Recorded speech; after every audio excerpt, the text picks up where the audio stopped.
kita mulai perkuliahan pada kali ini, teman-teman jangan lupa untuk klik like, subscribe, dan komen sebagai bukti kehadiran.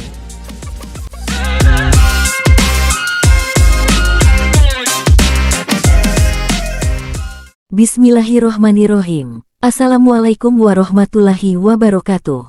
Selamat datang teman-teman di channel saya, bersama saya Puspa Novitasari. Setelah pertemuan lalu kita telah membahas tentang persepsi konsumen, maka selanjutnya kita akan membahas strategi penetapan harga dalam perilaku konsumen. Harga adalah jumlah dari nilai yang dipertukarkan konsumen untuk manfaat memiliki atau menggunakan suatu produk. Nilai yang disebutkan dalam harga dinyatakan dalam satuan mata uang rupiah atau satuan moneter lainnya. Harga merupakan salah satu penentu keberhasilan suatu perusahaan karena harga menentukan seberapa besar keuntungan yang akan diperoleh perusahaan dari penjualan produknya baik berupa barang maupun jasa. Menetapkan harga terlalu tinggi akan menyebabkan penjualan akan menurun, namun jika harga terlalu rendah akan mengurangi keuntungan yang dapat diperoleh organisasi perusahaan. Penetapan harga barang dan jasa merupakan suatu strategi kunci dalam berbagai perusahaan sebagai konsentrasi dari deregulasi, persaingan global yang kian sengit, rendahnya pertumbuhan di banyak pasar, dan peluang bagi perusahaan untuk memantapkan posisinya di pasar. Harga mempengaruhi kinerja keuangan dan juga sangat mempengaruhi persepsi pembeli dan penentuan posisi merek. Terkadang besar kecilnya harga merepresentasikan kualitas dari suatu barang. Harga terbentuk berdasarkan dua perspektif utama, yakni penjual dan pembeli. Gambar berikut menggambarkan interaksi antara pembeli dan penjual terkait penetapan harga produk. Dua perspektif utama yang harus dipertimbangkan dalam menetapkan harga, yakni 1. Dari sisi pembeli, harga harus sesuai dengan nilai barang yang dibeli serta mampu bersaing dengan produk lain di pasar. Pembeli akan membandingkan harga produk tersebut dengan manfaat atau nilai yang diterima dan bagaimana produk tersebut bersaing dengan produk serupa dari penjual lain. 2. Dari sisi penjual, harga yang ditetapkan harus dapat menutup biaya produksi dan juga memberi keuntungan. Penjual perlu menetapkan harga yang cukup untuk menutup semua biaya produksi, distribusi, pemasaran, dan tetap memperoleh margin keuntungan yang layak. Kedua sisi ini, yakni kepuasan pembeli terhadap nilai yang didapatkan dan kebutuhan penjual untuk menutupi biaya serta memperoleh keuntungan, menjadi dasar dalam menentukan harga yang tepat. Menurut Kotler dan Keller, 2009, harga adalah salah satu elemen bauran pemasaran yang menghasilkan pendapatan, sedangkan elemen lain menghasilkan biaya. Harga juga mengkomunikasikan positioning nilai yang dimaksudkan dari produk atau merek perusahaan ke pasar. Saat ini konsumen mulai semakin cermat dalam memilih dan mengevaluasi produk atau jasa yang hendak mereka konsumsi. Hal ini juga secara langsung akan berdampak pada bagaimana konsumen dapat semakin pintar dalam memilih harga yang sesuai dengan kemampuan dan harapan mereka. Saat ini masalah harga rendah maupun tinggi bukan lagi menjadi isu utama namun lebih kepada bagaimana harga yang ditawarkan dapat terbentuk dalam persepsi konsumen menjadi suatu harga yang mempunyai nilai lebih bagi pembeli maupun perusahaan. Oleh karena itu, kini banyak perusahaan mulai memberikan perhatian lebih pada penetapan harga produk dan jasa terutama bagaimana strategi yang mereka terapkan dapat sesuai dengan kebutuhan konsumen yang menjadi target pasar. Diagram berikut menggambarkan proses penetapan harga, yang diawali dengan bagaimana manfaat dari sebuah produk, hingga membentuk nilai produk, yang kemudian diukur dan dinyatakan dalam bentuk harga produk. 1. Proses penetapan harga diawali dengan menggambarkan manfaat produk. Manfaat adalah atribut dari suatu produk yang mampu memuaskan keinginan atau kebutuhan konsumen. Ini adalah persepsi konsumen terhadap bagaimana produk tersebut dapat memenuhi kebutuhan mereka. 2. Dari manfaat produk menjadi nilai produk, atau dapat dikatakan bahwa manfaat menciptakan nilai. Nilai di sini merupakan ukuran kuantitatif dari seberapa berharga produk tersebut di mata konsumen, yang seringkali dapat dibandingkan atau dipertukarkan dengan produk lain. Nilai ini adalah persepsi tentang seberapa besar manfaat yang diperoleh dibandingkan dengan apa yang diberikan. 3. Nilai produk yang diukur dalam bentuk uang, selanjutnya dinyatakan dalam harga, dengan satuan moneter seperti rupiah, rep, atau mata uang lainnya. Sehingga harga adalah representasi langsung dari nilai produk dalam konteks ekonomi. Dalam strategi penetapan harga, peran harga bisa menjadi variabel yang mempengaruhi, maupun variabel yang dipengaruhi. Faktor yang mempengaruhi harga, diantaranya biaya, termasuk biaya produksi, distribusi, dan operasional. Permintaan, tingkat permintaan konsumen terhadap produk atau jasa. Persaingan, harga yang ditawarkan oleh pesaing di pasar yang sama. Pengalaman perusahaan dalam menentukan harga yang efektif. Persepsi pelanggan, bagaimana pelanggan melihat nilai dari produk yang ditawarkan. Lokasi usaha, tempat di mana produk dijual bisa mempengaruhi harga, tergantung aksesibilitas dan biaya sewa. Tujuan penetapan harga, sasaran yang ingin dicapai oleh perusahaan, seperti profitabilitas atau peningkatan pangsa pasar. Sedangkan faktor yang dipengaruhi oleh harga diantaranya volume penjualan, harga dapat menentukan seberapa banyak produk terjual. Pendapatan penjualan, penerimaan yang dihasilkan dari penjualan, yang dipengaruhi langsung oleh harga produk. Pangsa pasar, seberapa besar bagian pasar yang dikuasai oleh perusahaan, bisa dipengaruhi oleh strategi harga. Posisi bersaing, harga yang kompetitif dapat meningkatkan atau menurunkan posisi bersaing di pasar. Citra perusahaan, harga produk dapat mempengaruhi persepsi publik terhadap citra atau reputasi perusahaan. Profitabilitas, laba yang dihasilkan perusahaan tergantung pada keseimbangan antara harga, biaya, dan volume penjualan. Secara keseluruhan, harga bukan hanya dipengaruhi oleh faktor-faktor internal dan eksternal, tetapi juga memiliki dampak besar pada kinerja perusahaan dalam hal penjualan, pangsa pasar, dan profitabilitas. Dalam menentukan harga jual suatu produk, perusahaan harus mempertimbangkan berbagai aspek agar dapat bersaing di pasar serta memenuhi ekspektasi konsumen. Penetapan harga yang tepat tidak hanya berperan dalam menarik minat pembeli, tetapi juga memastikan keberlanjutan operasi perusahaan. Harga yang baik harus memenuhi keseimbangan antara persepsi nilai di mata konsumen dan kebutuhan perusahaan untuk mencapai keuntungan yang memadai. Kriteria harga jual yang baik diantaranya 1. Harga di mana konsumen bersedia untuk membayar, harga harus sejalan dengan persepsi nilai dari konsumen terhadap produk tersebut. Artinya, konsumen merasa harga tersebut layak dan pantas dibandingkan dengan manfaat yang diterima.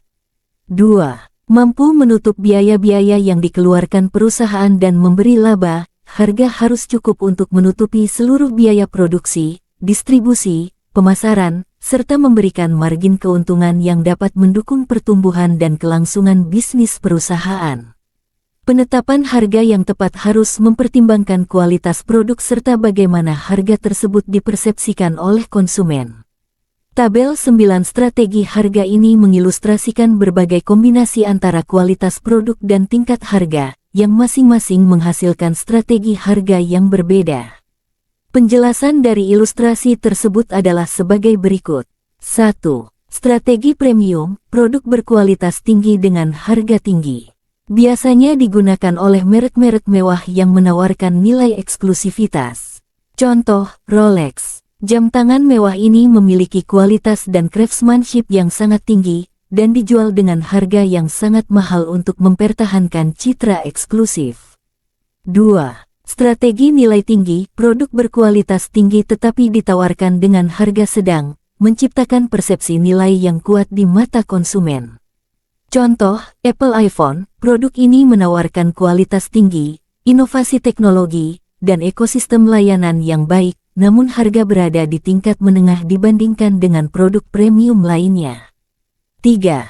Strategi nilai super, produk berkualitas tinggi dengan harga rendah, memberikan kesan tawaran luar biasa di pasar. Contoh, Xiaomi, merek ini menawarkan smartphone dengan spesifikasi tinggi namun dijual dengan harga yang lebih rendah dibandingkan pesaing, menciptakan persepsi nilai yang luar biasa. 4. Strategi terlalu mahal, produk dengan kualitas menengah tetapi dipasarkan dengan harga tinggi, yang seringkali membuat konsumen merasa produk tersebut overvalue. Contoh, Starbucks, meskipun produk kopinya berkualitas menengah, Starbucks menempatkan harga tinggi pada beberapa produk karena pengalaman pelanggan dan brandingnya, meskipun bagi beberapa orang, harga ini terasa terlalu mahal. 5. Strategi nilai menengah, produk berkualitas menengah dengan harga yang sesuai dengan kualitasnya. Contoh, Samsung, produk smartphone menengah Samsung, seperti seri Galaxy A, menawarkan spesifikasi yang seimbang dengan harga yang wajar, sesuai dengan kualitasnya. 6. Strategi nilai baik, produk menengah dengan harga rendah, memberikan keuntungan nilai kepada konsumen. Contoh, Uniqlo, merek pakaian ini menawarkan produk berkualitas menengah dengan harga rendah, memberikan persepsi nilai yang baik kepada konsumennya. 7. Strategi penipuan, produk berkualitas rendah tetapi dijual dengan harga tinggi, yang seringkali menghasilkan ketidakpuasan di pihak konsumen. Contoh, beberapa produk fashion palsu atau KW, produk tiruan yang dijual dengan harga tinggi tetapi kualitasnya jauh di bawah standar aslinya. 8. Strategi ekonomi palsu, produk berkualitas rendah yang dihargai di tingkat menengah, seringkali menyesatkan konsumen tentang nilai sebenarnya dari produk tersebut. Contoh, beberapa merek elektronik murah, ada produk yang dijual dengan harga menengah tetapi kualitasnya jauh di bawah harapan. Misalnya beberapa merek televisi yang dipasarkan sebagai budget tetapi tidak sesuai dengan ekspektasi. 9. Strategi ekonomis, produk berkualitas rendah dengan harga rendah, biasanya diposisikan sebagai produk hemat atau barang kebutuhan dasar. Contoh, Indomie, sebagai mie instan yang dijual dengan harga rendah. Indomie dikenal karena menyediakan makanan murah dan terjangkau, terutama untuk kalangan menengah ke bawah. Strategi-strategi ini dapat dipilih berdasarkan segmentasi pasar dan tujuan perusahaan, seperti mendorong eksklusivitas, menciptakan persepsi nilai, atau mengisi kebutuhan di pasar produk hemat. Kesalahan dalam persepsi harga dapat terjadi ketika perusahaan salah dalam memahami atau menerapkan strategi harga yang sesuai dengan kondisi pasar, perilaku konsumen, dan tujuan bisnis. Penetapan harga yang tidak tepat dapat mengakibatkan hilangnya kesempatan, baik dalam meningkatkan volume penjualan, mempertahankan pangsa pasar, maupun mengoptimalkan keuntungan. Beberapa kesalahan dalam persepsi harga meliputi: 1. Penetapan harga yang terlalu berorientasi biaya. Penetapan harga yang hanya berdasarkan pada biaya produksi cost plus pricing, mengabaikan faktor-faktor lain seperti persepsi nilai pelanggan, harga pesaing, dan kondisi pasar. Hal ini bisa membuat harga yang ditetapkan terlalu tinggi atau terlalu rendah dibandingkan ekspektasi pasar. Contoh, sebuah pabrik elektronik menetapkan harga produknya dengan menambahkan margin keuntungan tetap di atas biaya produksi tanpa mempertimbangkan harga yang ditawarkan oleh pesaing yang lebih inovatif. Akibatnya, produk mereka tidak kompetitif karena ada merek lain yang menawarkan fitur yang lebih baik dengan harga yang sebanding. 2. Harga tidak cepat direvisi sesuai dengan perubahan pasar. Perubahan dalam permintaan konsumen, biaya produksi, atau tren pasar harus tercermin dalam harga. Jika harga tidak direvisi secara tepat waktu, produk tersebut bisa kehilangan daya saing atau menghasilkan kerugian. Contoh, sebuah perusahaan smartphone yang gagal menyesuaikan harga produk lamanya saat model baru diluncurkan. Ini menyebabkan produk lama tetap mahal dan tidak laku, padahal teknologi di dalamnya sudah ketinggalan zaman dan kompetitor menawarkan produk yang lebih mutakhir dengan harga yang sama. 3. Harga ditetapkan secara independen dari bauran pemasaran lainnya dan bukan sebagai unsur intrinsik dari strategi penentuan posisi pasar. Harga harus selaras dengan aspek-aspek lain dalam bauran pemasaran seperti produk, promosi, dan distribusi. Jika harga ditetapkan tanpa mempertimbangkan positioning perusahaan, citra merek, atau target pasar, maka strategi harga tersebut tidak akan efektif. Contoh, sebuah restoran mewah menetapkan harga makanan yang rendah untuk menarik lebih banyak pelanggan, tetapi ini bertentangan dengan citra eksklusif dan kualitas tinggi yang ingin disampaikan. Akibatnya, restoran tersebut kehilangan pelanggan yang menginginkan pengalaman mewah, sementara pelanggan yang lebih hemat tetap merasa harganya mahal. 4. Harga kurang bervariasi untuk berbagai macam produk, segmen pasar, dan saat pembelian. Produk yang berbeda, segmen pasar yang berbeda, dan kondisi waktu yang berbeda memerlukan penyesuaian harga. Jika harga tidak disesuaikan dengan variasi ini, perusahaan bisa kehilangan potensi keuntungan atau tidak mampu melayani segmen yang lebih luas. Contoh, sebuah perusahaan maskapai penerbangan yang menawarkan harga tetap untuk semua penumpang, tanpa mempertimbangkan perbedaan antara kelas bisnis, kelas ekonomi, atau promosi musiman. Akibatnya, penumpang kelas atas merasa tidak mendapatkan nilai lebih, sedangkan penumpang dengan anggaran terbatas memilih pesaing yang menawarkan harga lebih fleksibel. Penetapan harga yang baik perlu memperhitungkan banyak faktor agar dapat menyesuaikan dengan kondisi pasar dan kebutuhan konsumen yang dinamis, serta selaras dengan strategi pemasaran keseluruhan. Penurunan harga dapat terjadi akibat tekanan di sepanjang rantai distribusi. Gambar berikut menunjukkan bagaimana tekanan untuk menurunkan harga dapat diteruskan di sepanjang rantai distribusi, yang melibatkan produsen, pengecer, dan konsumen. Berikut penjelasan atas 3 elemen yang saling berkaitan dalam gambar tersebut. 1. Pelanggan berbelanja lebih hati-hati. Ketika konsumen mulai lebih selektif dalam pengeluaran mereka, misalnya, saat kondisi ekonomi yang sulit atau adanya persaingan yang lebih ketat di pasar, mereka cenderung mencari harga yang lebih rendah atau lebih banyak mempertimbangkan nilai dari produk yang mereka beli. Hal ini memberikan tekanan kepada pengecer dan produsen untuk menyesuaikan harga agar tetap kompetitif. 2. Pengecer menurunkan harganya. Pengecer merespon tekanan dari konsumen dengan menurunkan harga produk yang mereka jual untuk mempertahankan penjualan. Namun, agar tetap dapat menguntungkan, pengecer akan meneruskan tekanan ini ke tingkat produsen, meminta harga lebih rendah dari pemasok mereka. 3. Produsen menurunkan harganya. Produsen merespon tekanan dari pengecer, mungkin juga terpaksa menurunkan harga produk mereka untuk menjaga hubungan dengan pengecer dan memastikan produknya tetap terjual. Ini bisa menurunkan margin keuntungan produsen, namun sering kali dilakukan untuk tetap kompetitif dan menjaga volume penjualan. Keseluruhan proses ini menunjukkan bagaimana perubahan perilaku konsumen yang lebih berhati-hati dapat menyebabkan efek domino yang mempengaruhi seluruh rantai distribusi, dari pengecer hingga produsen. Situasi ini seringkali terjadi dalam kondisi pasar yang ketat, saat konsumen mengharapkan lebih banyak nilai dari setiap pembelian mereka. Penentuan kebijakan penetapan harga meliputi beberapa langkah berikut. 1.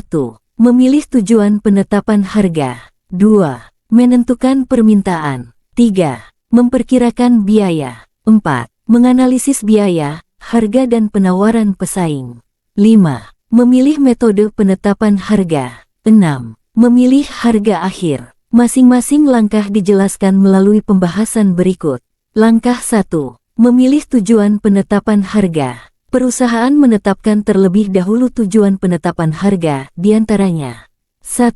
Memaksimalkan laba jangka panjang. 2. Memaksimalkan laba jangka pendek. 3. Meningkatkan volume kuantitas penjualan. 4. Meningkatkan nilai klub penjualan. 5. Meningkatkan pangsa pasar. 6. Mencapai target laba tertentu. 7. Pertumbuhan perusahaan. 8. Menghambat masuknya pendatang baru dalam industri. 9. Menyesuaikan dengan harga pesaing. 10. Mendorong perusahaan-perusahaan marginal keluar dari industri untuk bertahan hidup. Dalam langkah kedua penetapan harga, yaitu menentukan permintaan, penting untuk memahami perbedaan antara permintaan elastis dan permintaan inelastis, karena keduanya memiliki dampak yang berbeda terhadap strategi penetapan harga dan potensi pendapatan perusahaan. 1. Permintaan elastis. Permintaan elastis terjadi ketika perubahan kecil dalam harga suatu produk menyebabkan perubahan yang signifikan dalam jumlah yang diminta. Dalam hal ini, konsumen sangat sensitif terhadap harga. Produk yang biasanya memiliki permintaan elastis adalah barang-barang yang memiliki banyak substitusi atau yang bukan merupakan kebutuhan pokok. Misalnya, jika harga suatu merek minuman ringan naik, konsumen mungkin beralih ke merek lain yang lebih terjangkau. Contoh, jika sebuah restoran meningkatkan harga menu makanan sebesar 10%, dan sebagai hasilnya, jumlah pelanggan yang datang turun drastis misalnya, hingga 30%, maka permintaan untuk menu tersebut dianggap elastis. Dalam situasi ini, restoran harus berhati-hati dalam menetapkan harga, karena kenaikan harga dapat mengakibatkan penurunan pendapatan total. 2. Permintaan inelastis. Sebaliknya, permintaan inelastis terjadi ketika perubahan harga tidak banyak mempengaruhi jumlah yang diminta. Dalam kasus ini, konsumen cenderung kurang sensitif terhadap perubahan harga, seringkali karena produk tersebut dianggap sebagai kebutuhan atau memiliki sedikit atau tidak ada substitusi. Contoh dari barang dengan permintaan inelastis adalah obat-obatan yang penting untuk kesehatan atau produk makanan pokok. Contoh, jika sebuah perusahaan farmasi menaikkan harga obat penting sebesar 15%, dan jumlah yang dibeli oleh konsumen hanya turun sedikit misalnya, 5%, maka permintaan untuk obat tersebut dianggap inelastis. Dalam hal ini, perusahaan dapat menaikkan harga tanpa khawatir tentang dampak besar terhadap total pendapatan, karena konsumen tetap membutuhkan produk tersebut. Memahami sifat elastisitas permintaan membantu perusahaan dalam membuat keputusan penetapan harga yang lebih baik. Dalam hal permintaan elastis, perusahaan harus mempertimbangkan dampak dari perubahan harga terhadap perilaku konsumen dan pendapatan. Sebaliknya, untuk produk dengan permintaan inelastis, perusahaan memiliki lebih banyak kebebasan dalam menetapkan harga tanpa risiko kehilangan banyak konsumen. Dengan demikian, analisis permintaan elastis dan inelastis sangat penting dalam strategi penetapan harga yang efektif. Langkah 3. Memperkirakan besarnya biaya. Terdapat 4 jenis biaya yaitu 1. Biaya produksi. Terdiri atas biaya produksi langsung, seperti bahan baku, tenaga kerja langsung. Dan biaya produksi tidak langsung overhead, seperti bahan penolong, tenaga kerja tak langsung, biaya pemeliharaan dan peralatan produksi. 2. Biaya non-produksi. Terdiri atas biaya penjualan, pengiklanan, pengiriman, komisi penjualan, gaji tenaga penjual. Biaya administrasi dan umum seperti gaji eksekutif, gaji sekretaris administrasi kantor, pengeluaran peralatan kantor. 3. Biaya variabel. Biaya yang secara total berubah proporsional dengan perubahan aktivitas perusahaan, jumlah penjualan atau jumlah produksi. 4. Biaya tetap. Biaya yang secara total jumlahnya tidak berubah walaupun ada perubahan aktivitas perusahaan, jumlah penjualan atau jumlah produksi. Contoh biaya variabel adalah sebagai berikut. Dalam memproduksi tas, total biaya handle berubah proporsional dengan perubahan jumlah produksi. Setiap memproduksi satu buah tas memerlukan satu buah handle, di mana satu buah handle seharga Rp7.500. Artinya 10 buah tas memerlukan biaya Rp75.000, dan 100 handle memerlukan biaya Rp750.000. Sedangkan contoh biaya tetap adalah sebagai berikut. Total biaya sewa ruang per bulan tidak berubah walaupun ada perubahan jumlah produksi. Harga sewa kios per bulan adalah Rp2 juta, baik saat jumlah produksi 0 unit, 10 unit, maupun 200 unit. Langkah 4. Menganalisis harga dan penawaran pesaing. 1. Analisis harga pesaing. Perusahaan juga harus menganalisis harga yang ditetapkan oleh pesaing. Jika harga pesaing lebih rendah dengan kualitas yang sama atau lebih baik, perusahaan mungkin perlu mempertimbangkan strategi harga yang lebih kompetitif atau menonjolkan keunikan produk mereka, misalnya, kualitas yang lebih baik, layanan yang unggul. Contoh, jika ada pesaing yang menjual sepatu serupa dengan harga Rp200.000, sedangkan perusahaan berniat menjual dengan harga Rp350.000, perusahaan harus memastikan bahwa pelanggan melihat adanya nilai tambah di produk mereka, seperti bahan yang lebih tahan lama atau desain yang lebih eksklusif. 2. Analisis penawaran pesaing. Penawaran tidak hanya tentang harga, tetapi juga tentang value proposition yang diberikan oleh pesaing. Ini termasuk layanan tambahan, promosi, garansi, atau manfaat lainnya yang disertakan dalam penjualan produk. Perusahaan harus mengevaluasi seberapa kompetitif penawaran pesaing dan mempertimbangkan apakah perlu menambahkan fitur serupa atau yang lebih baik. Contoh, jika pesaing menawarkan garansi 1 tahun untuk sepatu mereka, sedangkan perusahaan hanya menawarkan 6 bulan, pelanggan mungkin akan memilih pesaing. Oleh karena itu, perusahaan bisa mempertimbangkan untuk meningkatkan garansi menjadi 1 tahun atau lebih agar lebih menarik bagi pelanggan. Langkah 5. Memilih metode penetapan harga. Metode penetapan harga didasarkan atas 2 pendekatan berikut, diantaranya 1. Cost-oriented pricing method, atau metode penetapan harga berdasarkan biaya. 2. Market-oriented pricing method, atau metode penetapan harga berdasarkan pasar. Simak tayangan YouTube Metode Penetapan Harga di channel Puspa Novitasari. Untuk penjelasan bahasan ini, untuk menetapkan harga yang optimal, yang tidak hanya menguntungkan perusahaan, tetapi juga menarik bagi konsumen dan bersaing di pasar, maka perlu mempertimbangkan 3 faktor berikut. 1. Biaya. Faktor biaya sangat penting dalam menentukan harga produk karena perusahaan harus memastikan bahwa harga yang ditetapkan mampu menutupi biaya produksi dan operasional serta menghasilkan keuntungan. Metode penetapan harga berbasis biaya cost-based pricing adalah salah satu pendekatan yang umum, di mana harga ditentukan dengan menambahkan margin keuntungan tertentu di atas total biaya.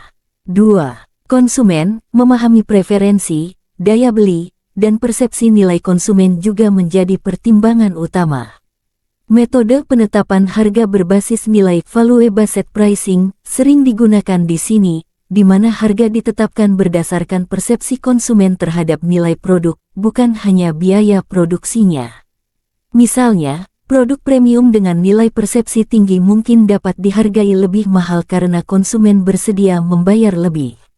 3. Pesaing. Memperhatikan harga yang ditetapkan oleh pesaing di pasar sangat penting agar harga yang ditetapkan tetap kompetitif.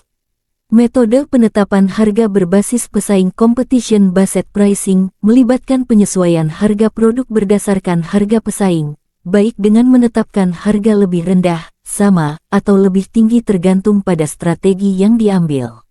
Langkah 6. Memilih harga akhir. Gambar tersebut menjelaskan bahwa pada langkah ke-6 dalam proses penetapan harga, perusahaan perlu memilih harga akhir. Harga akhir ini sebaiknya bersifat fleksibel untuk menyesuaikan dengan berbagai kondisi pasar, baik itu situasi internal maupun eksternal. Fleksibilitas ini memungkinkan perusahaan untuk mengambil 2 tindakan utama. 1. Harga dinaikkan. Perusahaan dapat menaikkan harga jika terdapat permintaan yang tinggi, peningkatan biaya produksi, atau untuk menyesuaikan dengan kualitas produk yang lebih tinggi. Selain itu, harga dapat dinaikkan untuk menjaga citra premium produk di pasar. 2. Harga didiskon. Perusahaan juga dapat memberikan diskon atau menurunkan harga jika terjadi penurunan permintaan, adanya persaingan ketat di pasar, atau untuk menarik lebih banyak konsumen, terutama dalam masa-masa promosi atau clearance sale. Fleksibilitas dalam penetapan harga akhir ini sangat penting agar perusahaan dapat tetap kompetitif dan responsif terhadap dinamika pasar yang selalu berubah. Demikian materi perkuliahan kita pada pertemuan kali ini, semoga bermanfaat untuk teman-teman semua. Jangan lupa untuk like, komen, dan subscribe agar tidak ketinggalan konten kami. Wassalamualaikum warahmatullahi wabarakatuh. Nah, demikian pembahasan pada perkuliahan kita kali ini. Semoga menambah wawasan dan pengetahuan teman-teman semua. Kita ketemu lagi di lain kesempatan. Terima kasih. Assalamualaikum warahmatullahi wabarakatuh.